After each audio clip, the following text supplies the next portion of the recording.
සමහර දවස් තියෙනවා අපේ ජීවිතවල හරියට ජේසුට ගෙවන්න වෙච්ච මහ බ්‍රහස්පතින්ද වගේ. දෙන්න පුළුවන් ආදරණීයම තෑගි ටික දුන්නු ජේසුව එකට හිටපු සහෝදරයෝ වගේ දැනුණු මිනිස්සු ටික අතහැරලා දානවා. පාවලා දෙනවා. මල්ලු වෙනක වේදනාවෙන් ඉඳි තනි කරනවා. අඩු ගානේ දන්නේවත් නැහැ කියලා. ජේසුවේ හැම දේම තේරුම් ගන්න තනියම ඒ හැම දේම විඳ ගන්නවා. එහෙමයි ජීවිතේ.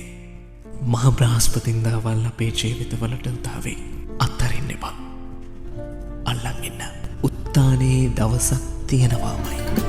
මල් උයනයි එයි ඇදුමයි ඔබේ දිවියයි ඔබේ පැතුමයි කැටි කර අප හට පෙන්වයි සමීදුනි දිවි මග ඇරමුම එතැනයි